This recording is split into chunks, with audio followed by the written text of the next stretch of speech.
All right, so my name is Vincent, and this is the first of hopefully a lot of videos that I'm going to be making on my road to Hinduism, how I became a Hindu, why I became a Hindu, what my personal beliefs are, different topics in Hinduism, lots of different things to talk about.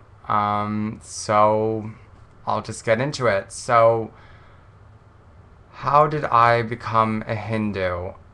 I would say, to put it simply, all my life I've been a person who questions everything, every little thing. I don't. It's very hard for me to maintain one belief for a very long period of time. It's very difficult for me to say my beliefs are always changing. They're always changing, and sometimes I go into a radically different direction, and I believe something new every day.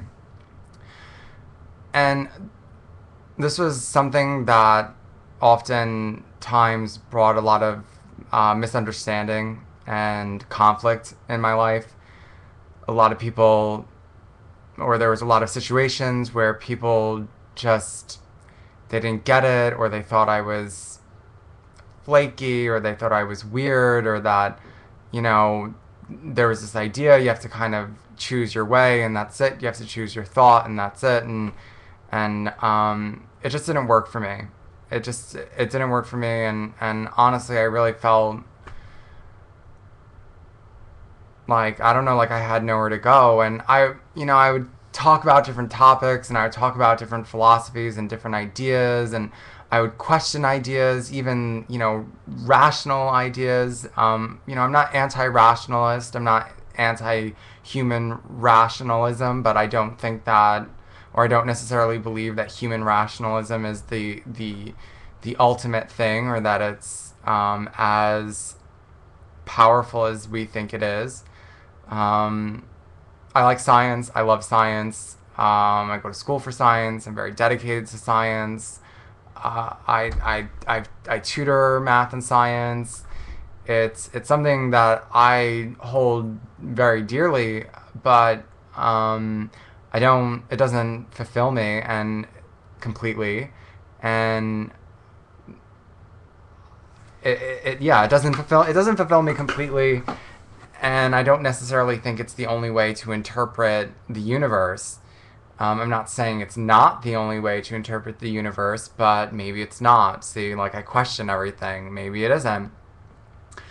And basically, going through my life, I went from group to group to group to group. I'm talking about, I read all different kinds of books from all across the spectrum, and I got involved in groups from all across the spectrum and got involved in every single kind of idea that is possibly out there. And eventually I always just left because it wasn't enough for me. It didn't go far enough. It didn't have enough diversity in its thinking. It didn't have enough um, things for me to do. There was always limitations, and my mind would always go beyond what the group or the book or the thought or the idea was presenting, and eventually I just kind of wouldn't really. I kind of would. I'm like, I'd be fluid, and I would go outside of the group, and my ideas would kind of deviate really far outside of the group, and I would get into, I've been called an apostate, and I've been called like different kinds of words by different kinds of groups, or that my thinking was, counter, whatever it is, or counterintuitive, irrational, or hyper rational. I've been accused of every different kind of thinking because I do think in every single kind of way. So that was basically my problem until I found Hinduism. And the thing that I love about Hinduism is that it has no founder. It has no single book. It has no single philosophy. It has no single ethic. There is no Hindu opinion. There is no Hindu idea. There is no Hindu morality. There are a million different ideas and a million different ways of thinking a million different books, and each group chooses what book and idea and whatever that they want to think, and they're always allowed to add new ideas or get rid of ideas or basically do whatever they want. There's all these radically different groups in Hinduism. They follow these radically different paths, and they think so far apart from each other, but they're all Hindus. They're all one people. There's no like, you got it wrong, we got it right, or you're not a Hindu. There is no you're not a Hindu. Okay, according to Hinduism, at least my understanding of Hinduism, everyone is a Hindu. Every person, every plant, every animal, everything in the universe is Hindu. Atheism is Hindu.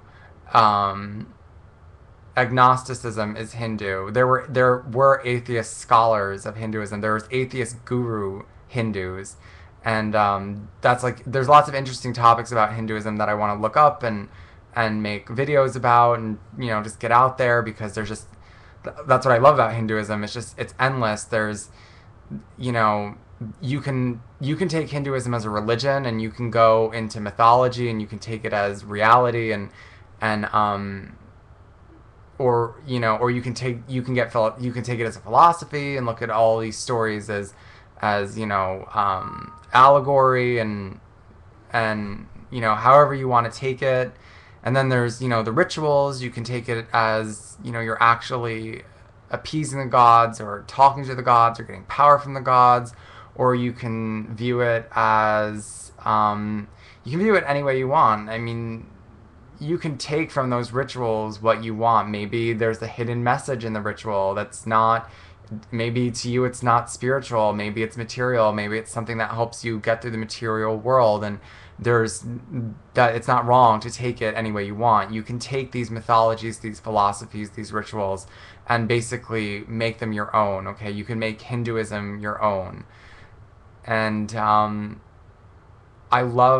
what I love about Hinduism. Basically, that's what brought me to Hinduism. This thing, all these radical different paths are really one. We're all one, we're all the same, and we're not all fighting. And it's okay. And you're allowed to go into the different groups and become different kinds of people, and it's encouraged. There's no such thing as heresy in Hinduism. You can't convert away from Hinduism, because you're always a Hindu. Everything is Hindu. There's no really right or wrong in Hinduism, which I love, because I don't, right and wrong, ethics, morality, these were always words that I had trouble with at understanding, believing in. They didn't really work for me. And there's something in Hinduism that I hold very dear, and it's called Leela. Leela means the divine play.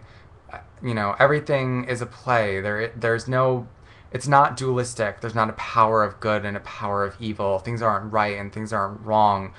It's, the universe is moving, whether you believe it's a material, mechanistic universe, or it's a spiritual universe. You can take it any way you want, but the universe is just, it's doing its thing. And I personally view Leela, the divine play, like antagonism.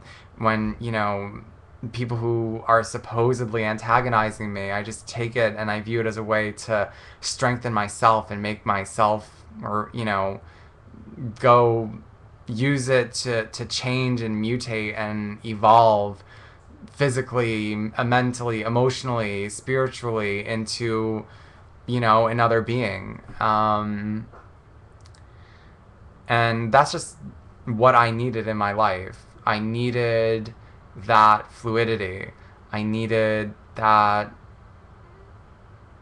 ability to explore and not have the idea of heresy, or you're going down the wrong path, or whatever. That's basically was my road to Hinduism. I would have to say my road to Hinduism was a million roads. I had to take a million roads in order to get there. And I just, I absolutely love it. So basically, I'm going to be doing a lot of this stuff. I like to talk about other things. I'm going to be posting things about science. I love talking about science, math and science. I can talk about it. I can talk, I can be on a very scientific level, very spiritual level, very philosophical level, a ritualistic level. I'm into everything. So that's about it.